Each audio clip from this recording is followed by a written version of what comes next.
Para gravação, botão. Meus amigos. Ó o Flamengo aí, ó. Ó o Flamengo. Cadê? Não, cadê o Chelsea? Cadê o bicho papão da Europa? Cadê? Cadê? Cadê? Rapaz, vamos ganhar a Copa do Mundo, irmão.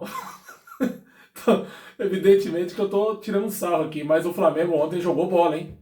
O Flamengo ontem jogou bola pra caramba, hein? Que jogo do Flamengo ontem, hein? Olha, tem que bater palma, cara.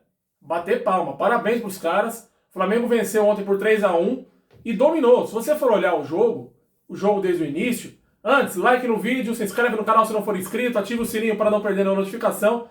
Vamos nessa, hein? Vocês me perdoem aí se a imagem não estiver das melhores. Eu vi que eu tô fazendo um teste aqui com o celular, mas vamos ver. Dando certo ou não, o que vale é o conteúdo. Mas vamos embora. Até porque é minha cara feia, né? Mas enfim, o Flamengo começou dominando o time do Chelsea ontem. As linhas altas e tal. Claro que tomou um gol num erro. Até o gol do Chelsea foi o Flamengo que deu. Porque foi um passe errado do Wesley, que o Pedro Neto sai na cara do Rossi, sozinho com o Rossi, aí fica difícil, né? Na velocidade. E o que chama atenção é a velocidade lá fora, né? 3 toques na bola praticamente, 4 toques na bola do Pedro Neto, sai o gol do Chelsea. 1-0, o Flamengo, antes disso, o Flamengo já tinha tido algumas oportunidades. O Arrascaeta chutou uma bola, passou por cima do gol, teve uma outra bola chutada de fora também, mas aí tomou o gol. Eu senti que ficou um pouquinho nervoso, errando alguns passes que não estava errando antes, mas com um pouco de dificuldade também para entrar na defesa do Chelsea. O interessante é que o Wesley não sentiu o gol, né? Ele continuou jogando, ele continuou aparecendo para o jogo. A impressão que dá é que ele realmente não sentiu o erro. Isso é muito bom, ele não se abalou. Porque ele continua aparecendo. No primeiro tempo ele teve várias ações com bola, desarmes, participações em jogadas. Gostei do Wesley ontem, mesmo com a falha, mas não se abateu. Vai para o segundo tempo, 1-0 para o Chelsea. O jogo vai ficando dramático. Aí muita gente, eu inclusive ontem estava assim, se conseguir empatar, mas o Flamengo está bem no jogo, está conseguindo ter a bola, está dominando, não está criando muitas chances claras. Chances claras demorou muito para criar, mas tá conseguindo ter a bola no pé. Tem que tomar cuidado só com o contra-ataque, porque o Chelsea está postado e batendo pra caramba, que os caras desceram a porrada ontem. Desceram a mamona ontem. Amigo do céu. Paulada, viu? Mas no segundo tempo, cara, o Chelsea continuou marcando atrás ali, o Flamengo tentando chegar, de repente um erro de saída. O Gerson sai na frente do gol, dribla o zagueiro, não consegue fazer o gol, o Plata também chuta pra fora. Logo depois tem uma defesaça do goleiro do Chelsea, um chute do Plata também. E aí entra o dedo do Felipe Luiz, que ontem, na minha opinião, mudou o jogo. Saiu a Arrascaeta para entrar o Bruno Henrique. Eu tava assistindo o jogo ontem com alguns amigos, eu ainda comentei assim, eu falei, caramba, mas vai sair o Arrascaeta? O cara que pode... Eu olhei pra ele e falei assim, puta, deve ter sido por alguma questão, sei lá, física, ou talvez ele tenha sentido alguma coisa. Será que foi por questão técnica?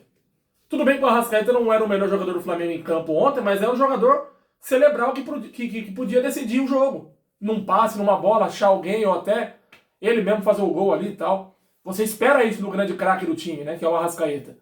Ele sai, entra o Bruno Henrique. Logo na sequência, sai uma bola enfiada, o Bruno Henrique sai, faz o gol, empata o jogo. 2 minutos depois, ou 3 minutos depois, uma cobrança de escanteio. Cara, e a cobrança de escanteio foi... Eu tava conversando com um amigo meu flamenguista ontem à noite, depois do jogo, e ele falou uma coisa que eu não tinha pensado. Ele falou, pô, você reparou que... Eu não sei se você reparou, mas a cobrança de escanteio, o gol, lembrou um pouco aquele gol contra o River Plate, a forma que foi. Tipo, não a jogada em si, mas... 2 minutos depois do empate, num jogo que estava, de certa forma, dramático. E ele falou que ele sentiu uma emoção parecida ontem. Palavras dele. Rafael Carneiro, inclusive, um abraço para ele. Flamenguista doente. Ele falou isso. E eu tô trazendo essa visão de um flamenguista porque realmente eu não tinha parado para pensar nisso ontem. Mas o gol sai 2 minutos depois do primeiro, numa cobrança de escanteio, o Bruno Henrique desvia no primeiro pau, no segundo pau vem o Danilo e marca o gol. Na segunda trave ele vem e marca o gol. 2-1, o Flamengo na frente e tal. Logo depois o zagueirão, que tinha acabado de entrar do Chelsea, dá uma chegada no Ayrton Lucas, cara. que ele levou o cartão vermelho, mas assim, como eu tava até comentando ontem, né? Ali é cartão vermelho direto pra delegacia por tentativa de homicídio. Pelo amor de Deus, cara. Você tá louco. O cara deu uma chegada, meu, fortíssima em cima do Ayrton Lucas. Foi expulso. Pelos comentários aí, muito bem expulso. Tem o que falar. E aí o Flamengo teve o jogo na mão, né? Aí os 2-1 era só administrar. E o Flamengo, mais uma vez, com o dedo do Felipe Luiz. Entra o Alacian, sai do banco. Faz o terceiro gol assim que entra, cara. Impressionante. O Felipe Luiz, eu vou falar pra você. Que estrela, hein? Que estrela, hein? Pelo amor de Deus. 3-1. O Flamengo depois só administrou, até porque depois todo mundo já tava cansado, uma correria danada. Mas, cara, eu tô muito feliz com a atuação dos brasileiros. Muito feliz. Muito feliz. E o que mais me chama a atenção é... Acho que de tanto o pessoal bater, é impossível você ganhar no futebol da Europa, é impossível você ganhar no futebol lá, e tal, os caras têm 10 vezes mais dinheiro do que a gente. Fato, isso eu não vou discutir. Mas, cara, quando você vê num jogo do Flamengo, você vê tricolores torcendo, corintianos torcendo, tricolores torcedores do Fluminense, torcedores do São Paulo e tal, como eu vi. Tenho contato com algumas pessoas torcendo. Eu não vou mentir, eu sou corintiano, tudo, mas eu torci pra caramba pro Fluminense contra o Borussia, torci muito contra o Botafogo, pro Botafogo contra o PSG, e sim, torci ontem pro Flamengo ganhar do Chelsea. Tô torcendo sim, e gostaria, eu acho um pouco mais difícil, mas gostaria de ver um brasileiro numa semifinal. Gostaria. Aí o que vier depois, mas eu gostaria. Acho difícil? Acho, mas não acho impossível. Hoje a gente pode ver que dá pra chegar. E outra, dá pra chegar sim, né? Dá pra sonhar. Numa dessa, vai que. Agora sim, uma coisa que eu queria falar aqui, eu venho batendo essa tecla. Eu falo muito do futebol europeu essa semana. Muita gente tá falando assim, tá vendo? O futebol europeu é uma porcaria, não é isso tudo e tal. Não, não é uma porcaria. Você pega, por exemplo, um elenco do Flamengo, que custa em torno de 97 milhões de euros. Você pega o elenco do Chelsea, que custa aí quase 700 milhões de euros, né? Por volta de 700 milhões de euros. Cara, financeiro não dá para combater. Questão financeira, os clubes europeus têm mais dinheiro, fato. Até por questão de economia no país mesmo, no Brasil. A nossa moeda, o nosso real, está completamente desvalorizado. É fato que hoje, financeiramente, você não vai bater com o euro da Europa. Não tem como. Não tem como. Eu não sou doido aqui de chegar e falar, não, olha, se investiu... Não, não dá, cara. Não dá. Não tem condição. Não tem condição. Agora, cara, o futebol... O Renato Gaúcho foi muito feliz ontem na coletiva, né? Do Fluminense, antes do jogo de hoje, que o Fluminense vai ter no Mundial de Clubes, mas ele falou uma coisa que é verdade. Na hora do vamos ver, o futebol é resolvido lá dentro das quatro linhas, é dentro de campo. É dentro de campo.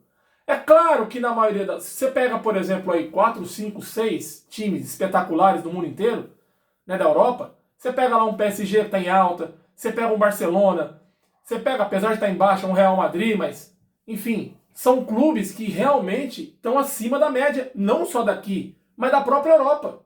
Porque você vê na Europa mesmo, dificilmente você vai ver um Real Madrid perder, por exemplo, para um Borussia. Claro que acontece, claro, mas é difícil, sabe? É difícil você ver. Eu estou citando o Real como exemplo, mas tem outras equipes. Aí você vê, por exemplo, o Luiz Henrique falar na coletiva de quinta-feira, depois do jogo do Botafogo. Pô, o Botafogo foi a equipe que melhor marcou o meu sistema de jogo, melhor se defendeu contra mim. Cara, isso é um mérito do caramba. Isso é do cacete, cara, é um mérito espetacular.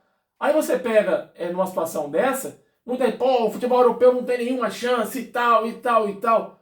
Os números e as atuações recentes estão mostrando ao contrário. É lógico. Não quer dizer que agora, toda vez que um clube brasileiro pegar um clube europeu, vai ganhar todas. Não é isso. Mas dá pra ter jogo. Dá pra ter jogo. Seja jogando bola, como o Flamengo fez, como o Fluminense fez contra o Borussia, seja se defendendo e o Botafogo não estava errado, mas dá pra ter jogo. Não é tão... dentro de campo, a coisa não é tão abissal assim.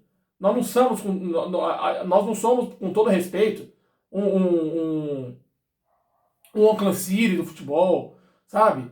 Um futebol da Austrália, da Nova Zelândia. Não é. Gente, não é. E outra coisa, hein? A Europa muitas vezes exporta daqui do Brasil. Ou seja, quem produz os craques ainda somos nós. Tudo bem que hoje o futebol está em baixa. É fato que o futebol está em baixa. Ele nivelou por baixo. E nivelou no mundo inteiro, não foi só aqui. Não foi só aqui. Então, é mais ou menos isso. Então, dá sim para competir. Ganhar ou não é outra história. É do futebol, você pode perder, pode ganhar, mas em alguns momentos dá para competir. Claro que em algum momento nós vamos ter mais dificuldade, isso é normal e tal, mas dá para competir. Dá para competir. Ah, Nicolas, você acha que um clube brasileiro pode chegar numa semifinal? Eu acho que pode, mas vai ser muito difícil. Muito difícil. Agora, que está demonstrando, esse Mundial de Clubes está demonstrando que quando você tem aplicação e que o futebol, e muitas vezes não é só o dinheiro que entra em campo, porque se fosse assim, o que o pessoal esquece é isso, né, gente? Eu sempre falo isso aqui. O futebol tem um imponderável. O que é o imponderável? É você não conseguir prever o que vai acontecer. Alguém imaginava, em sã consciência, que o Botafogo ganharia do Paris Saint-Germain na quinta-feira? Flamengo e Chelsea, acho que até o pessoal imaginar, pô, dá jogo, tá? O time do Flamengo é bom, beleza. Não sei se vai ganhar, por exemplo. Eu até esperava que o Flamengo poderia brigar pela vitória, mas eu não imaginava o Flamengo ganhar 3-1, pô. 3-1 e dando olé no final do jogo. A torcida do Flamengo, lá na Filadélfia, gritando olé pro time do Chelsea. Alguém imaginava isso? Tá entendendo? Então, cara, parabenizar o que está acontecendo com o futebol brasileiro, ter orgulho do que está acontecendo no futebol brasileiro, porque eu acho que isso é legal para o nosso país, para o nosso futebol. Isso é muito bacana. Bom, o Flamengo agora se preocupa, já está praticamente classificado, né? Um empate já garante a primeira colocação do grupo do Flamengo para ele. Então, enfim, vai pegar o Los Angeles FC na próxima terça-feira, tá tudo certo. Não tem muito o que falar nesse sentido. Gostou do conteúdo? Então, ó, deixa o like, ativa o sininho para não perder nenhuma notificação. Até o próximo vídeo. Obrigado a todo mundo que assistiu, a todo mundo que participou. Muito obrigado a todos, hein? Até a próxima. Valeu!